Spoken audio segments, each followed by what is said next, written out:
नमस्कार, मी श्वेता अंकले. तरुण भारतच्या न्यूज बुलेटिन मध्ये आपल्या सर्वांचे स्वागत. आता पाहूया ठळक घडामोडी. आनंदनगर वडगाव येथे सध्या महानगरपालिकेकडून करण्यात येत असलेल्या नाल्याचे बांधकाम आहे त्या स्थितीत थांबवून ताबडतोब काम बंद करण्याचा आदेश बेळगाव जिल्हा पालकमंत्री सतीश जारकीहोळी यांनी दिलाय. आज बुधवार दिनांक 1 जानेवारी रोजी सकाळी आनंदनगर वडगाव येथे त्यांनी भेट देऊन परिस्थितीची पाहणी केली. या नाल्यासंदर्भात महापालिकेचे कर्मचारी तसेच इरिगेशन विभागाच्या अधिकाऱ्यांना याबाबत सूचनाही केल्या. येत्या 2 दिवसात आपण संबंधित अधिकाऱ्यांची बैठक आयोजित करून या नाल्यासंदर्भात चर्चा करू आणि निर्णय घेऊ असे आश्वासन येथील रहिवाशांना दिलं आहे. त्यामुळे तुर्तास या नाल्याचं बांधकाम थांबवण्यात आल्यानं रहिवाशांना दिलासा मिळालाय. यावेळी काँग्रेसचे नेत्या प्रभावती मासमर्डी, अधिकारी वर्ग व नागरिक मोठ्या संख्येने उपस्थित होते. 3 जानेवारी रोजी सकाळी 11 वाजता बेळगाव महापालिकेत महापालिकेचे अधिकारी स्थानिक रहिवाशांच्या समस्या जाणून घेणार आहेत. यासाठी बैठकीचे आयोजन करण्यात आले आहे. बेळगाव उत्तर विभागाचे नवे आयजीपी म्हणून चेतन सिंग राठोड यांनी पदभार आज स्वीकारला.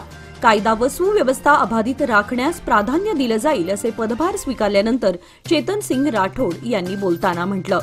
बेळगाव उत्तर विभागाचे आयजीपी विकास कुमार यांची अन्यत्र बदली झाल्यानं चेतन सिंग राठोड यांची त्यांच्या जागी नियुक्ती करण्यात आली आहे. हावेरीत असताना काम करण्याचा अनुभव आपणास आहे. गुन्हे कमी करण्यासाठी पोलीस ठाण्यांची संख्या वाढवण्यासाठी अभ्यास केला जाईल. लोकहिताच्या दृष्टीने लोकाभिमुख पोलीस म्हणून काम करण्यासाठी सर्वांचं सहकार्य आवश्यक असल्याचं नूतन आयजीपी चेतन सिंग राठोड म्हणाले. यावेळी बेळगावचे जिल्हा पोलीस अधीक्षक डॉ भीमाशंकर गुळे, अतिरिक्त पोलीस अधीक्षक श्रुती बस्सापुरे आदी उपस्थित होते. खानापूर शहराला लागून असलेल्या रुमेवाडी नाक्याजवळ काजू कारखान्याला सोमवारी रात्री 2:30 वाजता शॉर्ट सर्किटने आग लागून सुमारे 3 कोटींचे काजूगर जळून खाक झाल्याची घटना घडली आहे. अग्निशामक दलाच्या जवानांनी आग आटोक्यात आणल्यामुळे मोठा अनर्थ टळलाय. काजू कारखान्याचे मालक सुरेश शिवणगीकर यांनी 3 कोटींचं नुकसान झालं असल्याची माहिती दिली. याबाबत खानापूर पोलीस स्थानकात गुन्हा नोंद झाला आहे.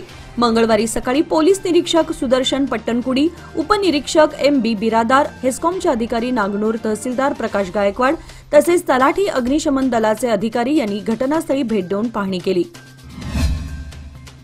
नव्या संकल्पांसह बेळगाव शहरवासियांकडून काल 31 डिसेंबरच्या रात्री सरत्या वर्षाला निरोप व 2025 या नववर्षाचे जल्लोषी स्वागत करण्यात आले. रात्री उशिरापर्यंत नववर्षाचा आनंद साजरा करण्याबरोबरच मध्यरात्री 12च्या ठोक्याला ओल्ड मॅनचे दहन करून फटाक्यांची आतिषबाजीसह संगीत व नृत्याच्या तालावर ठेका धरत एकमेकांना नववर्षाच्या शुभेच्छा देण्यात आल्या. बेळगाव शहरामध्ये काल सकाळपासून सर्वत्र 31चा फीवर दिसत होता. शहरातील मांसाहारी दुकानासमोर नेहमीपेक्षा ग्राहकांची जास्त गर्दी दिसून येत होती. शहरवासियांनी नवीन वर्षाच्या पूर्वसंध्येला सहकुटुंब 31चा आनंद लुटला. नववर्षाच्या स्वागतासाठी सगळीकडेच हॉटेल्स, रिसॉर्ट, धाबा एवढंच नाही तर अगदी शेतात सुद्धा तरुणाईनं पार्टी करून जुन्या वर्षाला निरोप दिला. सर्वांनी एकमेकांना हॅपी न्यू इयरच्या शुभेच्छा दिल्या. भरधाव कार पुलाचा कठडा तोडून पाण्यात कोसळल्यानं झालेल्या अपघातात कार चालकाचा मृत्यू झालाय. काल मंगळवारी रात्री हुक्केरी तालुक्यातील दड्डीगाव जवळील घटप्रभा नदी पुलावर हा अपघात झाला. किरण असं मृत व्यक्तीचं नाव आहे. किरण हे रात्रीच्या सुमारास यमकनमर्डीहून बेळगावच्या दिशेने जात होते. गाडी चालवत असताना अचानक डोळ्या लागल्याने हा अपघात झाला असण्याची शक्यता वर्तवण्यात येत आहे. त्यांची मारुती इको कार पुलाचा कठडा तोडून थेट पाण्यात कोसळली. त्यानंतर कारमधून बाहेर पडता न आल्यानं किरण यांचा गुदमरून मृत्यू झाला. स्थानिक नागरिकांनी अपघाताची माहिती पोलीस प्रशासनाला देताच पोलीस घटनास्थळी दाखल झाले. पुढील तपास सुरू आहे. मायक्रो फायनान्समधून कर्ज घेतलेल्या जिल्ह्यातील सुमारे 15,000 महिलांची फसवणूक झाली आहे. कर्ज मिळवून देण्याचं सांगून या महिलांकडून मध्यस्थींकरवी पैसे उकळण्यात आलेत. या प्रकरणाची चौकशी करण्यासाठी 3 पोलीस पथकांची स्थापना करण्याची सूचना करण्यात आली आहे, अशी माहिती सार्वजनिक बांधकाम तथा जिल्हा पालकमंत्री सतीश जारकीहोळी यांनी दिली. मायक्रो फायनान्समधून सुमारे 15,000 महिलांनी कर्ज घेतलं होतं. आजच्या पिढीला पोस्टाचे कार्य आणि विविध उपक्रम कसे राबवले जातात, पोस्टाच्या दर्जामध्ये काळानुरूप बदल होऊन कोणकोणत्या सुविधा पुरवल्या जातात याची माहिती व्हावी, यासाठी बेळगाव जिल्हा मुख्य पोस्टद्वारे तिकिटांचं प्रदर्शन आयोजित करण्यात आलं आहे. 1854 पासून आतापर्यंतची सुमारे 160 पेक्षा अधिक टपाल तिकीट फ्रेम बेळगावकरांना पाहायला मिळणार आहेत. या संग्रहित टपाल तिकिटांचं इक्ष्युपेक्स 2025 या प्रदर्शनाचं खासदार जगदीश शेट्टर, खासदार प्रियंका जारकीहोळी व जिल्हा पालकमंत्री सतीश जारकीहोळी यांच्या हस्ते 8 ते 10 जानेवारी दरम्यान महावीर भवन गोवावेस येथे उद्घाटन करण्यात येणार आहे। बेळगाव शहरासाठी पाणी पुरवठा करणाऱ्या हिडकल आणि राकसकोप जलाशयामध्ये गतवर्षीच्या तुलनेत यंदा अधिक पाणीसाठा आहे। असं असूनही रहिवाशांनी पाण्याचा अपव्यय टाळण्यासाठी काटकसरीने पाणी वापरावं असं आवाहन अधिकाऱ्यांनी केलंय। राकसकोप जलाशयात एकूण 2476 फूट क्षमतेसह सध्या 2473.35 फूट इतका पाणीसाठा शिल्लक आहे। गेल्या वर्षीच्या तुलनेत 1.4 फुटांनी वाढ झाली आहे। हिडकल जलाशयामध्ये 51 टीएमसीच्या पूर्ण क्षमतेपैकी जलाशयामध्ये सध्या 42.241 टीएमसी इतका पाणीसाठा आहे, जो मागील वर्षीच्या तुलनेत 4.307 टीएमसी अधिक आहे। या सुधारित जलसाठ्याचं श्रेय गेल्या वर्षीच्या अनुकूल पावसामुळे मे अखेरपर्यंत स्थिर पाणी पुरवठा सुनिश्चित करण्यात आलाय। पाणी पातळी सुधारली असली तरी बेळगाव रहिवाशांना पाणी जपून वापरण्याचा सल्ला देण्यात आलाय।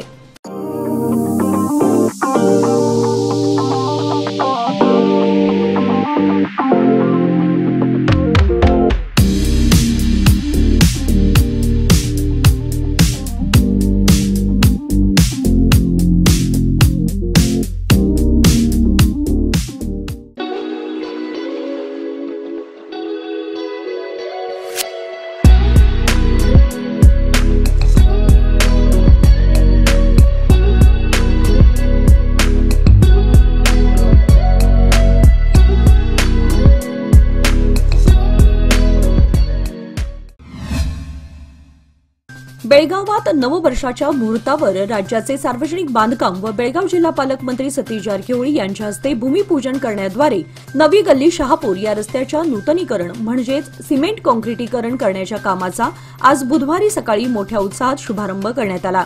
नवी गल्ली येथील रस्त्याचे विकास काम सार्वजनिक बांधकाम मंत्री फंडातून केलं जाणार असून हा संपूर्ण रस्ता सिमेंट काँक्रीटचा केला जाणार आहे। सदर विकास कामाचा आज बुधवारी सकाळी आयोजित भूमिपूजन समारंभास प्रमुख पाहुणे म्हणून सार्वजनिक बांधकाम खात्याचे मंत्री सतीश जारकीहोळी उपस्थित होते। यावेळी प्रारंभी स्थानिक नगरसेवक रवी साळुंखे यांनी मंत्र्यांसह उपस्थितांचे स्वागत केले। हुबळी येथे आगीच्या दुर्घटनेत गंभीर जखमी झालेल्या आणखी एका अय्यप्पा मालाधारी भक्ताचा मृत्यू झालाय। प्रकाश बरकेरा वय 42 यांचा किम्स रुग्णालयात उपचार सुरू असताना मृत्यू झाला। त्यामुळे या दुर्घटनेतील मृतांची संख्या आता 8 वर पोहोचली आहे। मृत प्रकाश बरकेरा हे हुबळी येथील उनकल येथील रहिवासी आहेत। अय्यप्पा मालाधारी तेजस्वार सात्रे वय 27 यांचा सोमवारी रात्री मृत्यू झाला होता। आता 9 जखमींपैकी 8 अय्यप्पा मालाधारींचा मृत्यू झाला असून प्रकाश बरकेरा यांचा मुलगा विनायक याच्यावर किम्समध्ये सध्या उपचार सुरू आहेत। वाहतूक पोलीस स्थानक बेळगाव उत्तरचे एएसआय आयुब खान घोरी तसेच उद्यमबाग वाहतूक पोलीस स्थानकाचे एएसआय फकीर गौडा हन्नीकेरी हे आपल्या खात्यामध्ये प्रदीर्घ सेवेनंतर काल मंगळवार दिनांक 31 डिसेंबर रोजी सेवानिवृत्त झाले। बेळगाव जिल्हा पोलीस प्रमुख याडा मार्टिन मार्गब्यान, डीसीपी रोहन जगदीश यांच्या हस्ते त्यांचा भव्य सत्कार करण्यात आला। यावेळी त्यांना शाल, श्रीफळ आणि स्मृतिचिन्ह भेट देऊन त्यांच्या कार्याचा गौरव करत त्यांना सेवानिवृत्तीच्या शुभेच्छा देण्यात आल्या। प्रसंगी पोलीस खात्यातील वरिष्ठ अधिकारी, कनिष्ठ अधिकारी आदी या सत्कार सोहळ्याला उपस्थित होते। नवीन वर्षी देवदर्शनासाठी निघालेल्या भाविकांवर काळाने घाला घातलाय। सोलापूरमध्ये स्कॉर्पिओ आणि ट्रकच्या झालेल्या भीषण अपघातात 4 जणांचा जागीच मृत्यू झाला। यामध्ये 2 महिला आणि 2 पुरुषांचा समावेश आहे, तर 8 जण गंभीर जखमी झाल्याची माहिती समोर आली आहे। जखमींना सोलापूरमधील रुग्णालयात उपचारासाठी दाखल करण्यात आलंय। गेल्या काही वर्षांपासून सर्वसामान्य जनता वाढत्या महागाईने त्रस्त झाली आहे। सर्वसामान्यांना महागाईचा मोठा फटका बसत असून यामुळे सरकारच्या विरोधात सर्वसामान्य जनतेत मोठ्या प्रमाणात संतापाची लाट सुद्धा पाहायला मिळतेय। मात्र सरकारच्या उपाययोजना महागाई नियंत्रणात ठेवण्यासाठी अपुऱ्या पडतायत।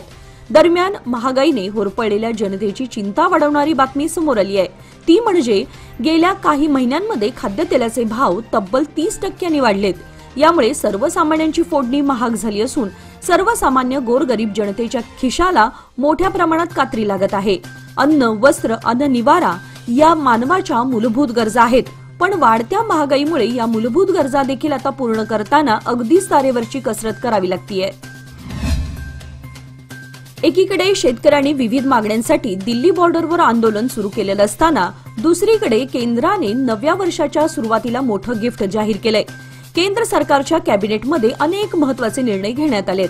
यामध्ये खताच्या पिशवीवर अतिरिक्त सबसिडी जाहीर करण्यात आली आहे। पंतप्रधान नरेंद्र मोदी यांच्या अध्यक्षतेखाली झालेल्या मंत्रिमंडळ बैठकीत पंतप्रधान पीक विमा योजना आणि हवामान आधारित पीक विमा योजनेला 2025-26 पर्यंत सुरू ठेवण्यास मंजुरी देण्यात आली आहे। यासाठी 69,515 कोटी रुपये देण्यात आले आहेत। खताची बॅग यापुढे शेतकऱ्यांना 1,350 रुपयांना मिळणार आहे।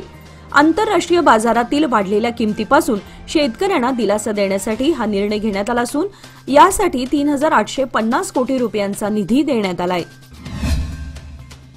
नववर्षानिमित्त पंढरपूर येथील श्री विठ्ठल रुक्मिणी मंदिरात विविध 300 किलो फुलांची आणि 5,000 संत्रा फळाची आकर्षक आरास करण्यात आली होती। यामुळे विठ्ठल मंदिरात संत्र्याचं बन अवतरल्याचं भासत होतं। भाविकांनी दर्शनासाठी मोठी गर्दी केली होती।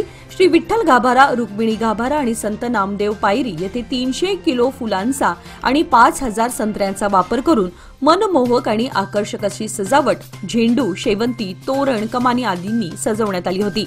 सजावटीसाठी सुमारे 20 कामगारांनी परिश्रम घेतले। याचबरोबर आजचे बातमीपत्र इथे संपले। अधिक माहिती आणि ताज्या घडामोडींसाठी पाहत रहा तरुण भारत न्यूज चॅनल। तसेच आमच्या चॅनलला लाईक, शेअर आणि सबस्क्राइब करायला विसरू नका आणि विश्वासार्ह बातम्यांसाठी दररोज वाचा दैनिक तरुण भारत। धन्यवाद।